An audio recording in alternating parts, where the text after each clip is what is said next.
Hi, this is GunNut226 with a folding knife review, bargain variety.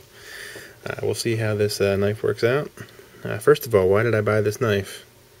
Well, I bought this knife because it was $1. That's right, $1. $1. I was at Walmart the other day, and I went back to the camping section, and I saw some knives, and I saw this for $1, so I said, hey, let me pick one of those up, see how it works out. So actually, since it was $1, I bought two.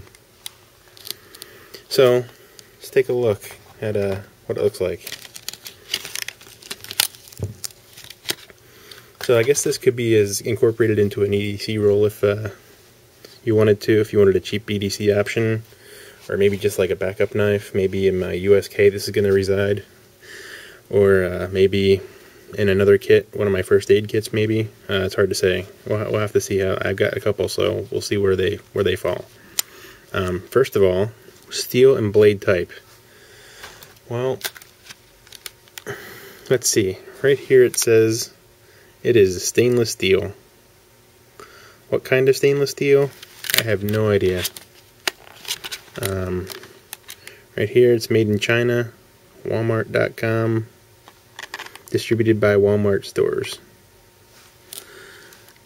It doesn't really give us much in the way of what exactly. It says a stainless steel blade, black plastic handle, pocket clip, serrated blade. So that's about all the information we get.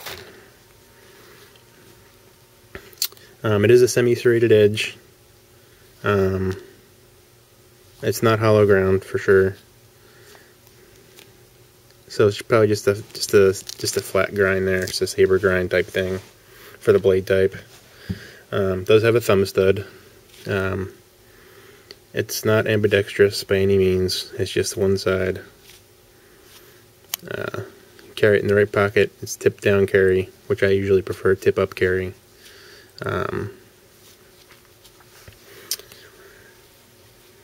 So as far as how fast is this thing open? Initially it worked okay with a one-hand operation. It was fairly easy to open. But the problem that I had was the lockup was pretty poor. Up and down was fine, but the side-to-side wiggle was horrible. Absolutely atrocious. So I had to tighten up this pivot to get the side-to-side wiggle out. And now it's pretty much a two-handed operation. It's very difficult to open with one hand. I guess you can do it. It's going to take some work. It's not a flipper or anything like that. It's not going to come open, not even with wrist action or anything like that. It's going to be tough. I guess you can't expect much more out of a $1 knife from Walmart. Then I was looking in here, maybe this is part of the problem why it's so difficult to open. I don't know if you guys can see in here. There's actually no bushings or no washers that usually are Teflon on the lower end knives, and like phosphor bronze or some variety on the higher end knives, but this one has none at all. So that's probably a cost saving measure that they employed, and that's what you get with the lower price point knife. I guess you can't expect much for $1, but it's okay. The handle material, just plastic. Seems to be okay. It's not a flow-through design or pillar construction. You're gonna have to go in there with compressed air or a Q-tip or something and get out the gunk. It's not too dirty yet because I just pretty much got it, and it's right out of the box. I do kind of like the lockup. It's not bad. It is a lockback construction. It does have some aesthetic jimping here on the handle. It doesn't actually do anything for your traction. As you can see, the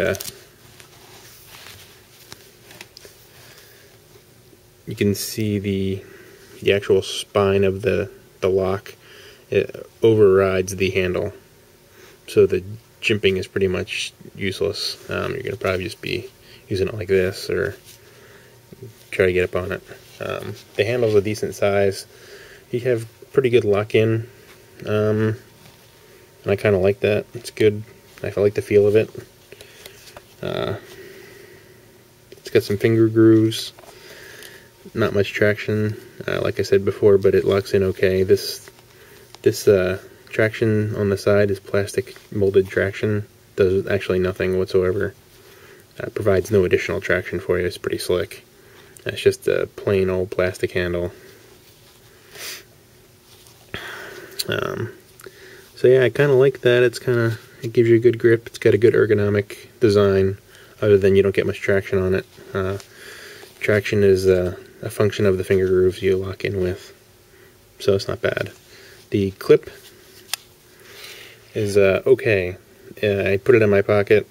It seemed to be okay. That rides a little bit high, which I don't really prefer. So I probably wouldn't use it in an EDC roll, since I really like the much deeper pocket clips.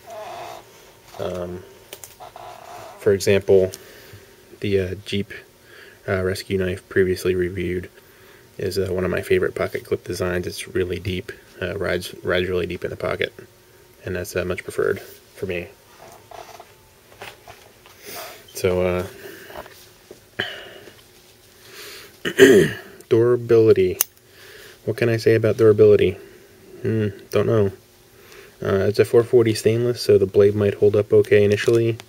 It might not be too bad to sharpen. I'm not sure if it's like a 420 or a 440 steel. It's probably a 440 with the cheapness of this knife, what I've seen so far.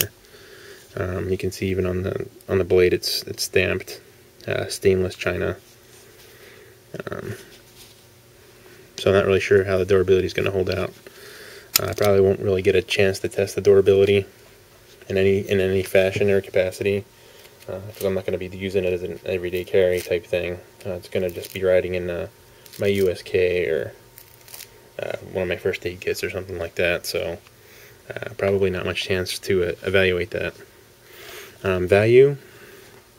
It's hard to say. I guess it's okay for $1. It's just relatively high. You can't beat a $1 knife. It's a two-handed operation if you can live with that.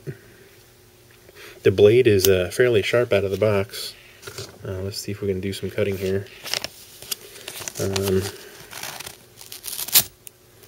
So it's a marginal sharpness, I guess, out of the box.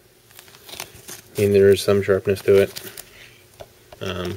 I wouldn't call it ultra sharp by any means. Yeah, it might be a little bit dull, actually. Catches serrations. The serrations, I think they do more ripping than actual cutting. Depends what style serrations they are. These look actually pretty spaced far apart. They look pretty mild, I guess. Not really sure. Maybe I just cut some cord with it. But yeah, it was okay out of the box. It wasn't really super sharp, but it's not like dull.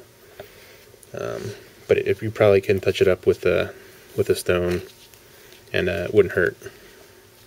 So overall, not a bad knife if you want a couple knives just for put them around the house for utility use, or maybe an urban survival kit, or maybe a first aid kit in some capacity.